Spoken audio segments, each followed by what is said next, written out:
Welcome back. Today we'll talk about operational modal analysis, or how we can find the modes of a system, its natural frequencies, damping ratios, and mode shapes, even when we don't know what forces are causing it to move. So you'll remember from last time the basic idea behind experimental modal analysis, or the traditional EMA, is that we measure frequency response functions. We measure H, which is the frequency domain connection between the applied forces and the response that's caused. And we showed that that can be written in terms of the modes, and so we can write that in this way, and as we look at this theory, we see that the FRF will always look like this, where we'll have a peak near each of the natural frequencies, and this denominator term here contributes to the shape around resonance, so we can use that to find the damping. And if we connect the height of the peaks at lots of different FRFs, lots of different measurement points, so we need to add like a third dimension here for all the different points on the structure, we can then figure out what the mode shapes are. Okay, so we covered that before, and basically EMA comprises measuring FRFs and then pulling the modes out of the FRFs, or fitting this type of model to the FRFs. One other thing we covered was that the frequency responses are estimated from auto and cross spectra. And remember that these are just products of two FFTs, right? So this would be the FFT of the response, and this would be the FFT of the force, and we're just multiplying them together, adding them up, and taking the average. So we'll write that today as E for expected value, or the average of X times F star.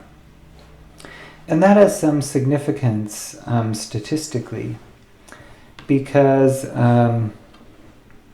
for example, if we have the expected value, let's say X is a random zero mean variable, right?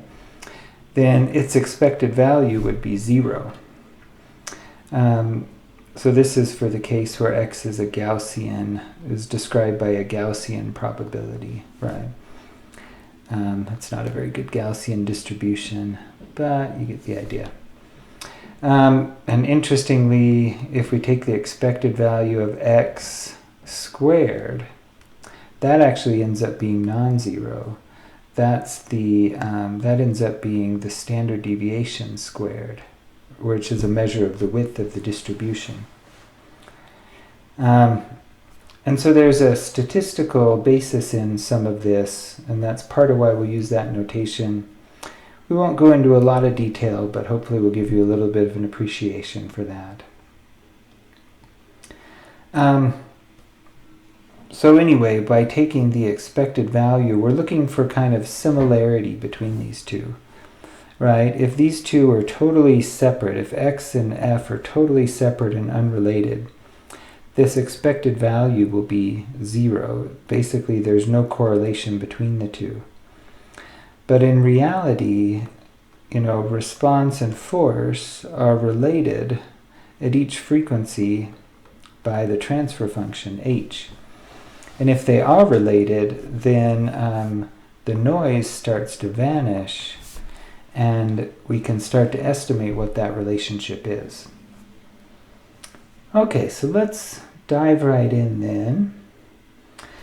First of all, a word about applications. There are all kinds of cases where we just can't measure the forces, so we can't use that approach, right? This approach always assumes that the forcing can be measured, right? What if we can't? For example, a bridge, right? A bridge with lots of people walking on it, right? They're all exerting forces on the bridge simultaneously at different places. The places might be moving in time. We could also have the wind blowing on the bridge. aerodynamic loads are a big case where we just often can't measure the forces adequately. For example, this jet, as it's breaking the sound barrier and there's a shock wave there, right? That force is applied at lots of different points, distributed, and simultaneously, I'm sure the forces up here aren't negligible either.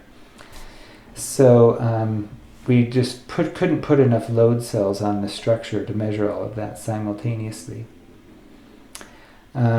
Similarly, if we're talking about wind excitation to a building, I guess another thing we could have happen is earthquake. If the ground shakes, the ground moves under a building.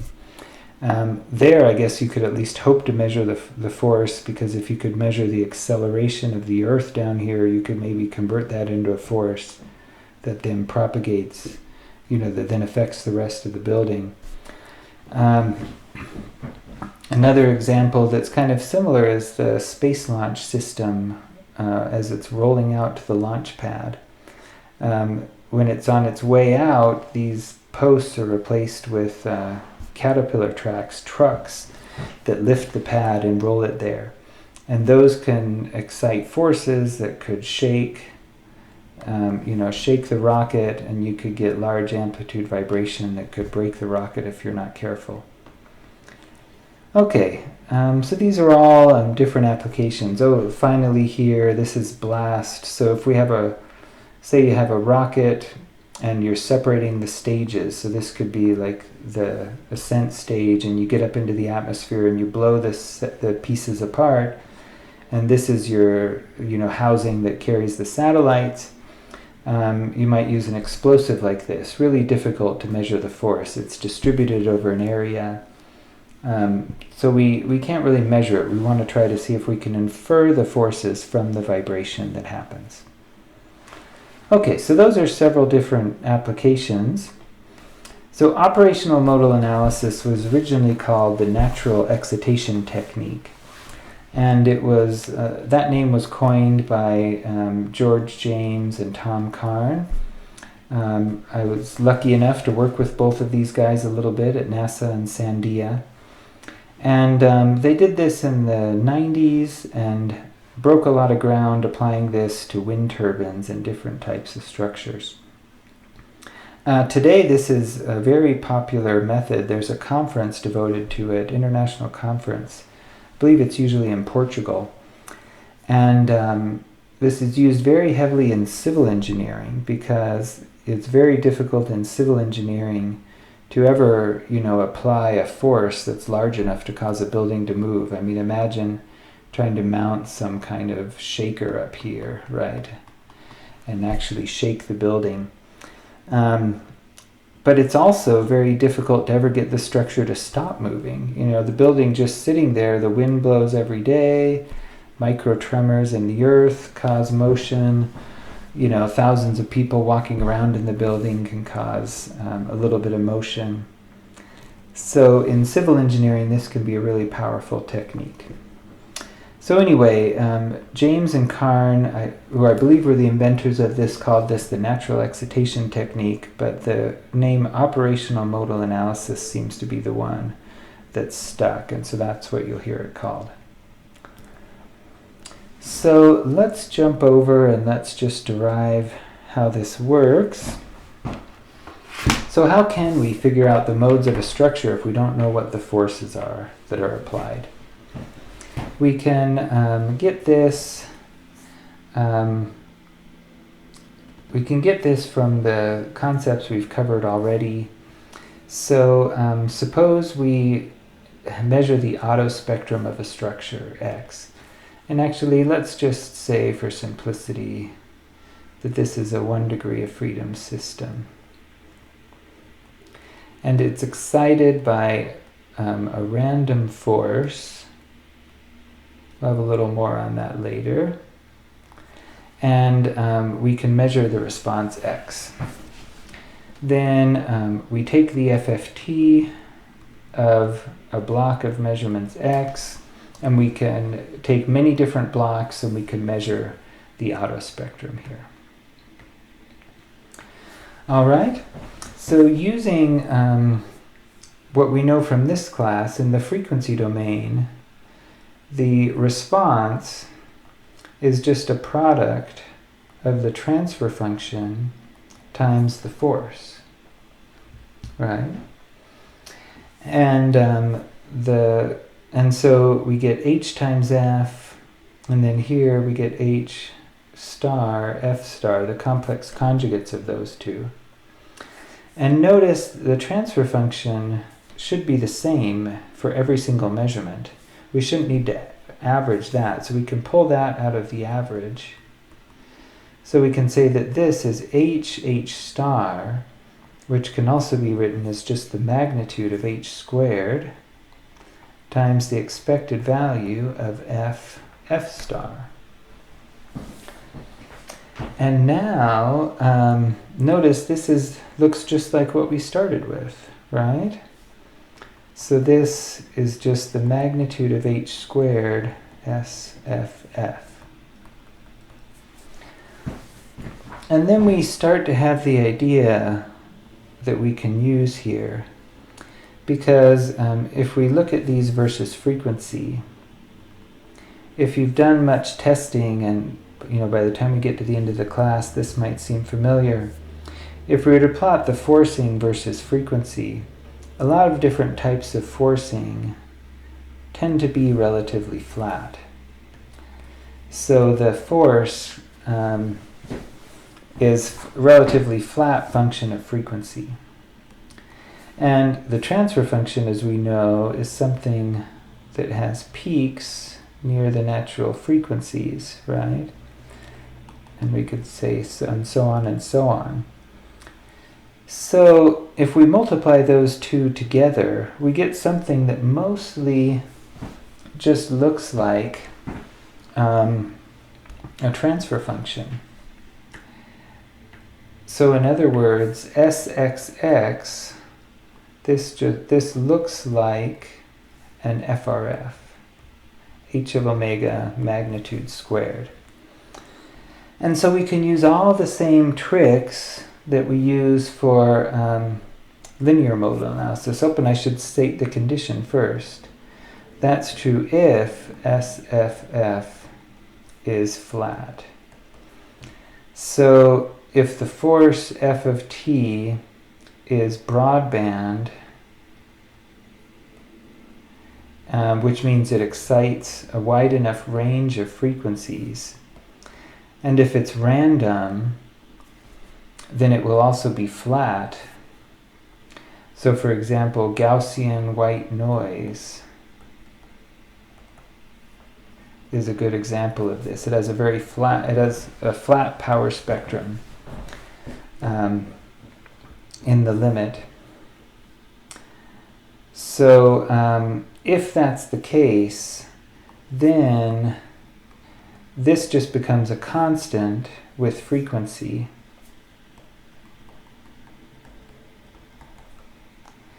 And then we can say that the autospectrum looks like the magnitude of the transfer function squared. And if that's the case, we can use all of our favorite methods from EMA to find the response. We can use the peak picking.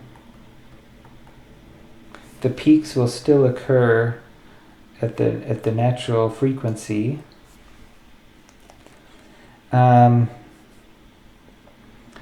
Because it's a transfer function squared, so in FRFs we would use the half power bandwidth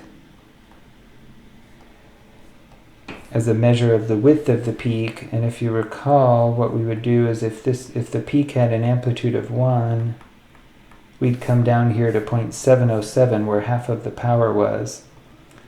And this width, we could say, was equal to 2 zeta j omega j for the jth mode. So we could do that, use that to get the damping still. The only difference is here, if we square this, then that 0.707 becomes 0.5. So in an autospectrum, if this was SXX rather than H of omega,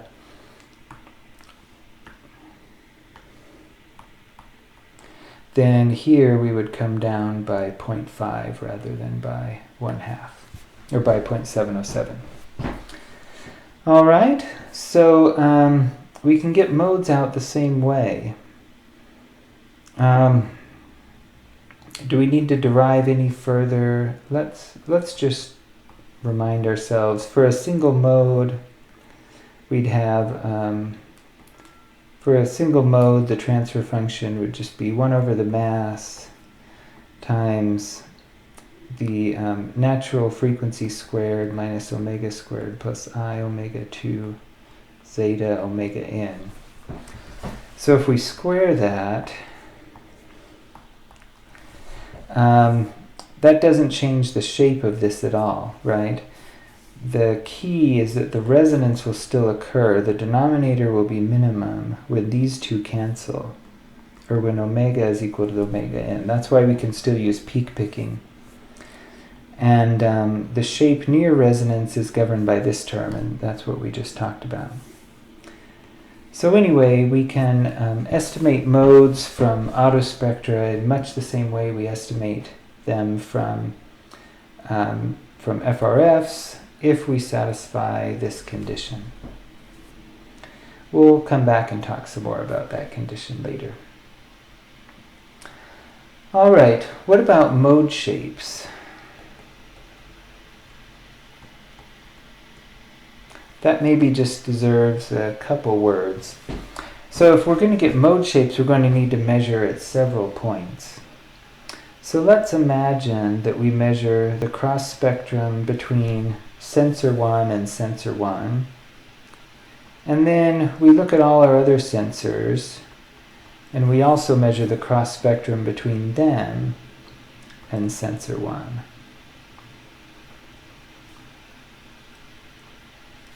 So, if we had a beam that we were testing, let's say this was x1, x2, x3. These are all the different points that we're trying to look at, and our goal is to see, at each natural frequency, how is the beam bending, right? So if we were to do that and we plug into the equation that we had above, then this would be the expected value of x1, right? We just worked out up above what we have here. We'd have h and h star. Okay, so if we just plug in directly here, so here we'd have h1. And before we can go farther, we need to know what's happening with the force. Where is the force applied? Before we can really write these equations out. For our purposes right now, let's just say that the force is applied at point P. So if that's the case, our transfer function we can write as h1p times force p, which is a scalar. These are both scalars. And then we just have the complex conjugate of those.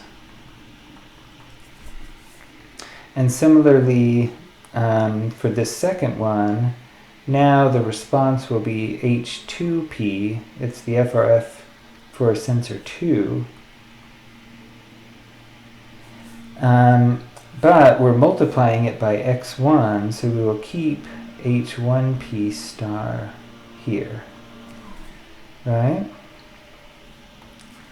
So we can make a collection of FRFs, and we can then use those to figure out the mode shape, and here's how we'll do that. So if we take all of that and we plug in our equation for hjp of omega is the summation. It's a summation over all of the modes of the mode shape at the jth point times the mode shape at the pth point over this denominator that we're so used to now, right? The denominator for the rth mode. All right, so if we plug that into this equation, notice the only thing changing as we change measurement point is mode shape point, right? And so we could actually factor out a column here. We could say, we could call this, I'm going to use kind of a MATLAB notation, h of colon comma p, and then we have the rest of the stuff. And actually, E of fp star, we can also pull this other one out on the other side.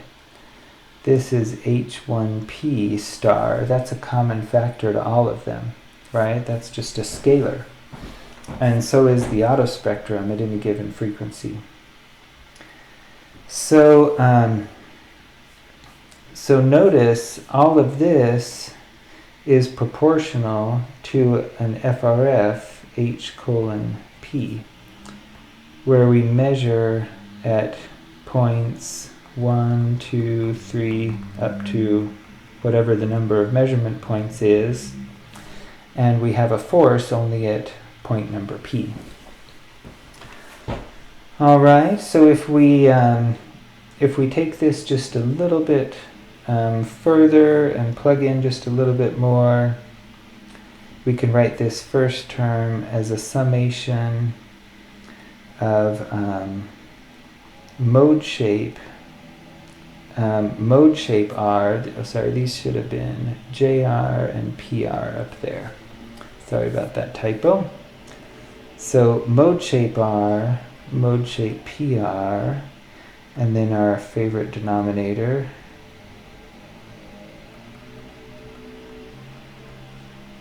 oops, with a typo almost, sorry. Okay, so we're going to have all of that, the summation over all of the modes. The expected value of FP star is just SFP. And then we're going to have that same thing, that same summation, only now we just have one of the mode shape coefficients, Phi1R. And Phi PR. And then that same denominator. All right. And so this is our expression. Again, it's proportional to the mode shape. The only thing changing as we go down a column here from measurement point to measurement point is the value in this mode shape vector right here, right? So everything else is a scalar. Okay, so we can write that, here it is in a little bit of a cleaned up form. So we can write that equation this way, and it's proportional to a mode shape. Let's look now at what happens if we let the frequency approach the rth natural frequency, any one of those natural frequencies. As we do that, these two terms will cancel, so will those two. And, you know, graphically, we're getting a peak. We're at a frequency near one of the peaks in the FRF. So notice, you know, even if there are other modes in the structure, and even if they're, you know, similarly large to the one that we're interested in, right? At this resonance, their contribution is going to be relatively small. Everything here is dominated by that mode. So we can ignore the summations, we can ignore the contribution of all of those other terms, and we can say that this is just equal to is equal to just the terms for the rth mode. So we'll have the Arth mode shape at the drive point, SFF, phi1r, and phi PR. And all of that will be over what's left. Actually, I guess if omega is equal to omega r, I2 zeta r omega r squared. So again, what that's telling us is this SXX vector, it's proportional to the Arth mode shape. So if we pull this vector of measurements, pull this vector of data near omega equals omega r, that will be proportional to the mode shape. And so all we do is we can just grab out the shape from this autospectrum vector. And remember, this is the autospectrum between some reference point and all of the other measurement points that we may have. All right, so that's really all there is to operational modal analysis. This ends up being proportional, so we can pull mode shapes out from a matrix of data just by finding the right frequency and grabbing out the amplitude of the transfer function. Right, so basically we're pulling out this peak across a lot of measurements, and now we might have another one, and so we're pulling out all of those points and connecting them together to get the mode shape. There are some important things to notice about this equation. Notice the constants here. Let's just rewrite that a little bit neater as well.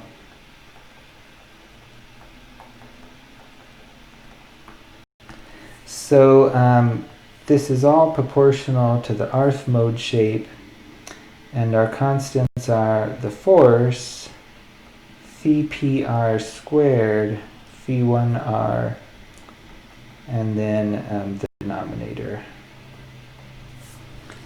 So a couple things have to happen for this to work, right?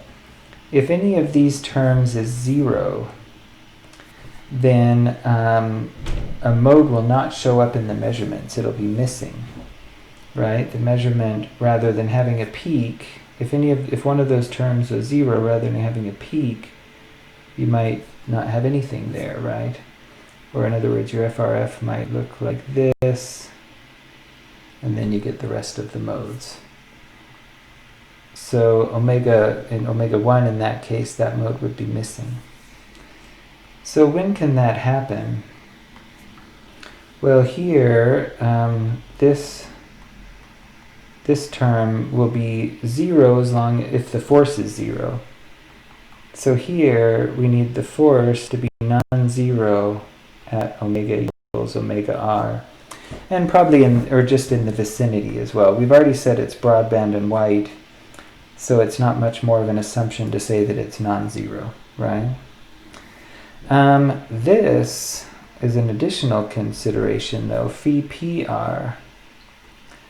So that's the mode shape at the point where the force is applied. That also has to be non-zero. So let's look at an example of that. Let's say we were trying to measure the first bending mode of a free beam. So the first bending mode would look something like this. Or in other words, at these 2 points, there's 0 motion. So let's call this phi PR. At this point, actually this is the first mode, so this would be phi P1 is equal to 0. So if the only forces coming into the system were right at these 2 points, or even let's say it's only at this one, then that mode won't show up in the response. All right? Now, the nice thing about operational modal analysis is usually that's not a problem, because usually the force is random and it's coming in from lots of points simultaneously. And so this, rather than being those two, a single term like that, would be like a summation of f, a summation, let's say, over j of fj times phi jr squared. And so there's bound to be some of those points where phi jr is non-zero, so that the mode gets excited. Okay, last but not least, let's not forget about this guy. We've also said that phi 1r has to be non-zero. What is phi 1? Well, remember, that's the point that we chose to use as our reference. So we said we're going to put a bunch of sensors on here. We're going to call the first one x1, x2, x3, and so on. So we chose this as our reference sensor when computing the autospectrum. This was particularly important in the old days when you couldn't record a lot of data, you were limited in memory. And so when you were in the field, you would choose some references, and those would be the points where that you would calculate the cross spectra between. And you wouldn't save all the different time histories. You'd only save a cross-spectrum vector, or maybe a cross-spectrum matrix if you were going to choose, say, 2 points as your references. All right, so if you've saved all of the time data, then you can often go back and hopefully you can find some point to use as a reference where the mode shape is non-zero. So in this example, everything's going to work out just fine for the first mode, as long as we don't use this point or that point as the reference, right? And if we wanted to look at higher modes of the beam, some of the higher modes might look like this, then there are going to be additional points that we'll have to stay away from for those. So there are different points.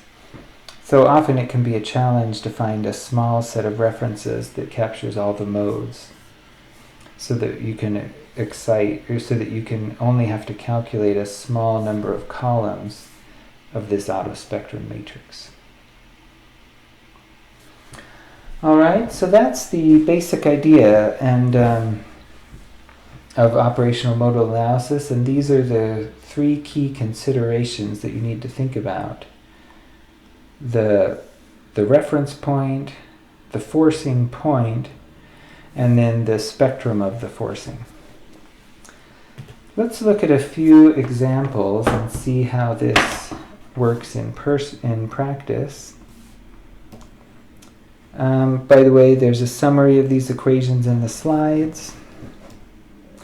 Here's the first application. This is an instrument called an Atomic Force Microscope, and it basically uses a cantilever beam that can be dragged over a sample. You can drag this over the sample, and the cantilever beam moves up and down in response to perturbations to the height of the surface. So you can measure the height of the surface.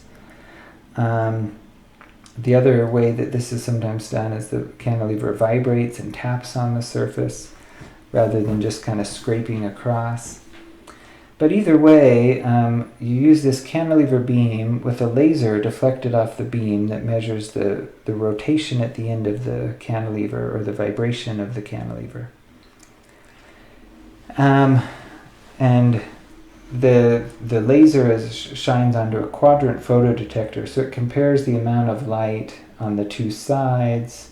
That gives you a left-right signal, or top and bottom. I guess top and bottom would be all of this, right?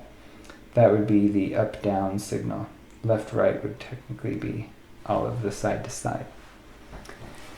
So this is an amazing instrument. Because the tip of the cantilever can be made to be very sharp, on the order of micrometers. Or sorry, not micrometers, nanometers. And if you can get down to, about 0.1 nanometers, that's about the radius of an atom. So you can get atomic level resolution, and that was shown not too many years ago. So you can probe materials and surfaces on a really, really small scale with this. So one challenge, though, with this instrument is calibrating it, is figuring out how stiff this cantilever beam is, so that we can convert a voltage on the photodetector to a force level, how much force we're getting down here on the tip of the sample. The cantilever is very thin, so it's difficult to measure the thickness accurately. The material properties can also be unknown because they're grown, vapor deposited silicon or other types of etched silicon or something. So, so that's been one question. These are just some pictures showing you the tips and the type of resolution that you can get by growing a sharp tip on the end. Okay, one thing though that can be done to work out this calibration problem is to use dynamics.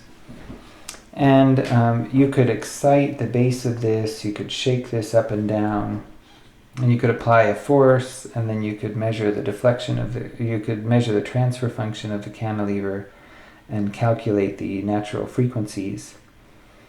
The other thing that can be done, and that's actually more convenient in some cases, is just to allow heat to cause the cantilever to vibrate. It turns out that any structure, but it's especially important in these microstructures, any structure that's in a non-zero temperature has atoms bouncing around at random, vibrating. And that the net effect of all of those atoms vibrating is to apply a broadband random force everywhere on this cantilever simultaneously, anytime the temperature is non-zero. And by non-zero, I mean non-zero in Kelvin. So the scientists discovered that if they just left this sitting and they shined the laser onto their photodetector, that they would see that the laser beam moving just due to this random Brownian motion. So here's an example of that, the up-down signal from the photodetector versus time. And it does kind of look random. The motion of the cantilever looks random. If we zoom in even more, again, it still just kind of looks random. Here we're looking at only 1 millisecond worth of data, just a short time. If we zoom in even more, we finally start to see what looks like a pattern, right? The cantilever is vibrating. And if you calculate the period and the frequency, it's vibrating at about 11,000 hertz, or 11,000 cycles per second. And presumably nothing in the room is shaking. This is just the cantilever moving under the motion of under the non-zero temperature of all of those atoms. If we apply OMA to this, so if we take blocks of random data such as this, we take the FFT and we average those together,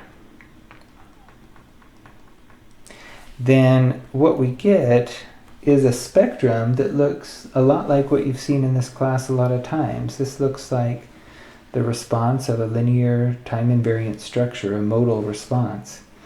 And so we can immediately pick out some modes, right? These, we presume, oops, maybe I have to be careful about that one, but we presume that these are modes in the up-down direction. They have the shape that we expect.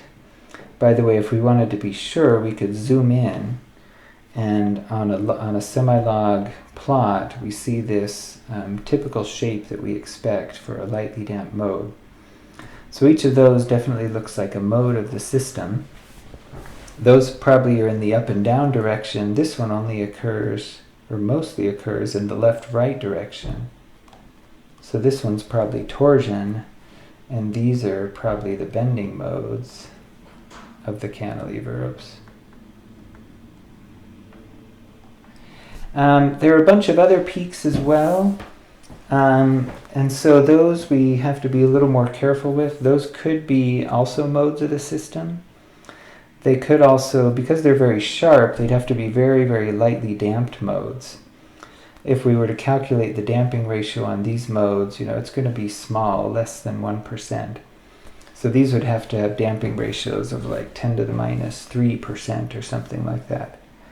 So if that seems reasonable, those could be modes, but most likely they're just electrical noise in the signal.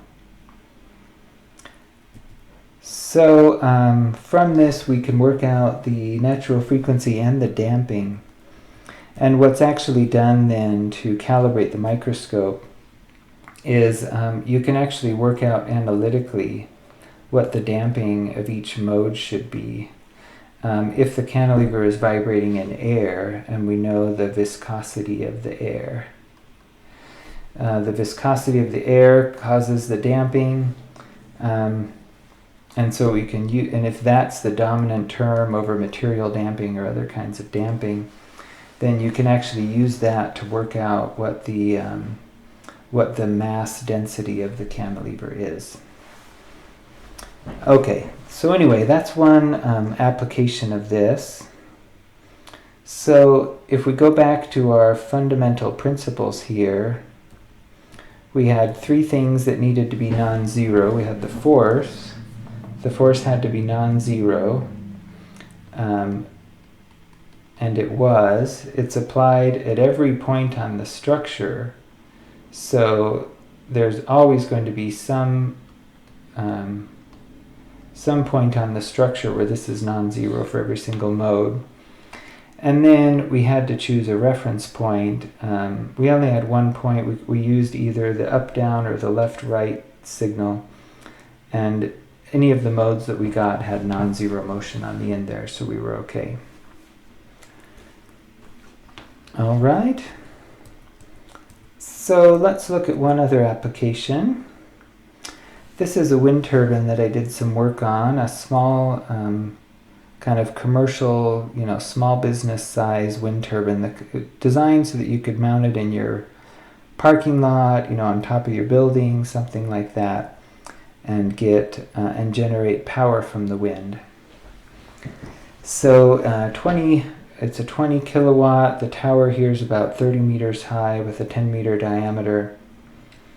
And one interesting thing, this is like the full-scale, 5 megawatt type wind turbines that you might see, in that it has a gearbox so that the rotor is moving at a slower speed than the generator. Usually that's necessary to get optimal generation and to have the rotor, while also power generation while having the rotor run at a speed that's reasonable for it. So, and to give you an idea of scale, 100 RPM, that's 1 hertz. So any modes of the system around 1 hertz, up to 10 hertz might get excited by these rotating parts. So we came out and actually did an operational modal analysis test. There were several reasons for that. One of them was to test out a new type of laser measurement system, what was at the time called an ultra-long range vibrometer. Polytech actually now calls that their RSV vibrometer. I should probably update my slides. But so we used that laser to pinpoint different points on the structure. And then we used a conventional laser to measure at a point just a little off the ground. And actually, the height of that point was chosen by the tallest ladder we had, how high we could get up and reach to stick some retroreflective tape on the tower so that the laser signal would return. This new RSV laser worked on just the painted surface. It didn't require tape, so we could shine it anywhere we wanted. So anyway, the turbine is running, the blades are spinning, but they're on the front, so we could get on the back here and measure the vibration at different points on the tower. We didn't try to track the spinning blades and measure on them. That would have been difficult, possible probably, but difficult. Oh, and incidentally, this happened to be near a garage door, and it was the middle of winter, so we were not far from the warmth, right? So anyway, the turbine is running, the wind, actually during most of these measurements, I think we actually put the brake on, and we had the turbine vibrating due to the wind. So, the wind is blowing on here, exciting vibration of the turbine. And here are and then we were able to measure some power spectra. So this is, the response versus frequency. And in that you can pick out several different modes of vibration. All right. So how did we do in terms of satisfying our assumptions? Well, the wind is actually only coming from one direction. So, are we getting a force in both directions? I don't know. There might be some, directions that aren't being excited. There could be, like, for example, torsion of the tower that's not really being excited. But there was enough force that we can see several modes here, so we know something's happening. Right? The force is distributed again. So once again, we don't really need to worry about phi PR being 0. And our reference point down here, we're hoping that every mode that we're interested in has non-zero motion there. But there could definitely be some bending modes, that might have let's see. There could be bending modes that will have a mode of vibration that goes through 0 at that point. So those might be missed. Okay, one reason that the testing was done, one thing we got from the testing was trying to get an understanding of the sound the turbine made. So I'll play back a little bit of this. This is some noise that was measured from the turbine.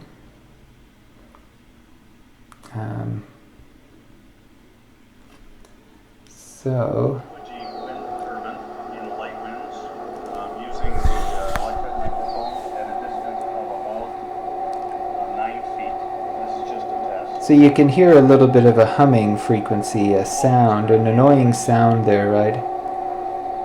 That tonal noise is what we were trying to get rid of. So that tonal noise would be really annoying to a customer if they mount this in their parking lot and they have to listen to that all day whenever the turbine is running. So the first thing we did with these measurements was to go in and look at the peaks in the auto spectrum that we measured and compare those to sound measurements, those sound measurements on a windy day. And we saw that some of these had the same frequencies, so hopefully we could look at what modes of vibration are responding at those frequencies and understand what might be happening. So starting at low frequency, we identified several modes. The first mode was below 1 hertz for a large flexible structure like that, not too surprising. And so we were able to identify, we only had a few points at the top of the tower and one point down here as a reference. So we only have the mode shape at just a few points, but we could start to kind of try to look at what the shapes of those modes were. Incidentally, each measurement point, took 10 minutes or something like that to get enough averages to allow SFF of omega to become constant in frequency, right? If we didn't take enough averages, this would look very noisy. After averaging a little, it becomes non-zero and smoother. So anyway, in this case, that was about 10 minutes or so, maybe 10 or 20 minutes per measurement point. All right, so we were able to pull out some modes, and we created a simple finite element model of the tower with a point mass at the top for the rotor. And that seemed to actually agree pretty well with what we were seeing in the measurements, so that was encouraging. Here we'll see a violation, though, of one of our assumptions. So these are the modes that we identified, but there's some additional peaks here, here, here that look exactly like modes, right? As we dig further, we find that those peaks are actually due to the forcing. So this is the rotation frequency, so any imbalance in the rotor will show up as a force at that frequency. The blade passing the tower, that kind of exerts a harmonic force on the system. So these are not modes, but they're peaks in the spectrum. In other words, our spectrum that we were hoping was flat, rather than being flat, it has some peaks in it, right? And so those show up as if they were additional modes. So it doesn't invalidate everything you do. We just have to be aware of that and be aware that we can go to some wrong conclusions if we don't consider both the forcing and the transfer function of the system as a potential source of the peaks. All right, so we found those modes. This is only up to 10 hertz though, and the noise was at about 150 hertz. So if we go all the way up to 150 hertz in our finite element model, it's starting to seem completely outrageous, possibly beyond what we can hope that our finite element model could capture. We need to probably have the geometry pretty well represented to capture a bending mode this high. But even this high in frequency, we were surprised that what we saw seemed to somewhat resemble what we saw in the measurements. In other words, here we see kind of a sharp bending, and we don't know what happens in between, but then some more motion. So it's totally feasible, right, that the mode shape looks something like that the whole way down. Here we see ovaling of the tower down here, and it predicts that ovaling kind of goes away as you get near the top of the tower. And indeed we see something kind of noisy at the top of the tower and a big motion down here. So it's possible that those are the actual modes. So in any event, we didn't have really the resolution in data to really be sure what's going on. But this does give some clues as to what might happen. As the tower vibrates at these frequencies, noise can be generated. And if you're worried about redesigning the tower to try to minimize the noise, this kind of gives you an idea of the scale of the changes that you need to make and the type of stiffness changes you might need. It also tells you probably that if you're going to try to design the tower to put your operating frequency exactly between the modes, that worked really well down here for these fundamental bending modes, which will probably govern the failure of the turbine. But in terms of noise, trying to design the structure so that a resonance is here rather than here, that's going to be really challenging. Because, we're talking about the 75th mode or something of the tower, right? And designing it so that we don't excite that frequency would be really difficult. So in this case, they were actually able to redesign or to switch out the gears for quieter gears and reduce the amplitude of the force. And that was able to give a good enough solution for the problem. Okay, so that concludes our 2 case studies on operational modal analysis. Hopefully it gives you an idea of how that can be used in practice. And the theory behind it, which we hopefully found was pretty simple once we knew how to do traditional modal analysis.